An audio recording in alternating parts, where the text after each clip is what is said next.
Assalamualaikum warahmatullahi wabarakatuh. Perkenalkan, saya Aisyah Nadia Lintang Cantika dengan NIM 2301050403. Di sini saya akan membahas mengenai implementasi teori belajar konstruktivisme dalam pembelajaran sekolah dasar ditinjau dari psikologi pendidikan. Dalam dunia pendidikan, khususnya pada jenjang sekolah dasar, pemahaman tentang teori belajar sangat penting agar proses pembelajaran dapat disesuaikan dengan tahap perkembangan peserta didik.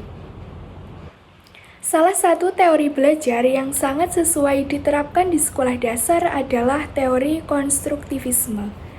Teori ini beranggapan bahwa anak belajar secara aktif membangun sendiri pengetahuannya berdasarkan pengalaman nyata dan interaksi sosial. Pengetahuan bukanlah sesuatu yang ditransfer dari guru ke siswa, tetapi dibangun melalui proses eksplorasi, refleksi, diskusi, dan pemaknaan terhadap lingkungan sekitar. Dari sudut pandang psikologi pendidikan, teori konstruktivisme sangat relevan dengan karakteristik anak usia sekolah dasar yang menurut Jean Piaget berada pada tahap operasional konkret, yaitu masa di mana anak memahami dunia melalui pengalaman langsung dan objek nyata.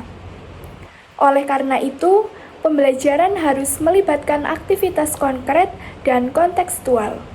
Sementara itu, Lev Vygotsky menekankan pentingnya interaksi sosial dan pengaruh budaya dalam pembelajaran. Ia mengenalkan konsep zona perkembangan proksimal, yaitu jarak antara kemampuan aktual anak dan kemampuan potensial yang dapat dicapai dengan bantuan orang dewasa atau teman sebaya. Dalam praktiknya, guru berperan sebagai fasilitator yang memberikan scaffolding atau bantuan sementara agar siswa dapat berkembang lebih jauh secara mandiri. Penerapan teori konstruktivisme dalam pembelajaran memberikan banyak manfaat psikologis bagi siswa, seperti meningkatnya motivasi belajar, rasa percaya diri, keterampilan berpikir kritis, dan kemandirian. Pembelajaran menjadi lebih menyenangkan, bermakna, dan mendorong siswa untuk aktif mencari tahu serta belajar sepanjang hayat. Terdapat beberapa strategi dan contoh konkret implementasi konstruktivisme di berbagai mata pelajaran sekolah dasar yang menunjukkan bagaimana teori ini dapat diterapkan dalam kelas. Yang pertama yaitu menggunakan aktivitas konkret dan bermakna. Anak sekolah dasar belajar lebih efektif dengan benda nyata dan aktivitas langsung. Contohnya dalam pelajaran matematika kelas 2, siswa menghitung jumlah kancing atau stik es krim untuk memahami konsep penjumlahan dan pengurangan. Yang kedua, pembelajaran berbasis penemuan atau discovery learning. Siswa menemukan konsep melalui eksperimen atau observasi, bukan langsung diberi jawaban oleh guru. Contohnya, dalam pelajaran IPA kelas 4, siswa mengamati es batu yang mencair dan menyimpulkan bahwa panas menyebabkan perubahan wujud benda. Yang ketiga yaitu diskusi kelompok dan kolaborasi. Pembelajaran dilakukan secara sosial sehingga siswa belajar dari teman sebayanya, bukan hanya dari guru saja. Contohnya, dalam pelajaran PKN kelas 3, siswa berdiskusi tentang pentingnya menjaga kebersihan kelas, lalu membuat poster bersama sebagai hasil diskusi.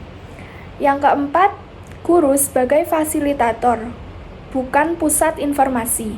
Guru membimbing dan menstimulasi pemikiran siswa melalui pertanyaan terbuka dan tantangan. Contohnya, saat siswa belajar menulis pengalaman liburan dalam bahasa Indonesia di kelas 3, guru membimbing mereka dengan pertanyaan seperti, apa hal yang menyenangkan yang kamu alami?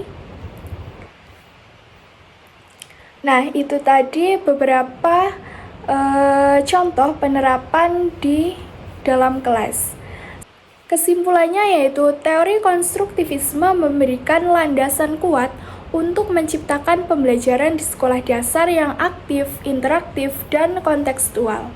Dalam perspektif psikologi pendidikan, teori ini sangat cocok karena mempertimbangkan aspek kognitif, sosial, dan emosional anak. Implementasi teori ini menjadikan siswa bukan hanya penerima materi, tetapi pembelajar aktif yang memiliki kemampuan berpikir kritis dan mandiri. Oleh karena itu, sebagai calon guru, mahasiswa perlu memahami dan mampu menerapkan pendekatan konstruktivisme agar mampu menciptakan pembelajaran yang menyenangkan, bermakna, dan membekas panjang hayat. Sekian penjelasan dari saya. Terima kasih. Wassalamualaikum warahmatullahi wabarakatuh.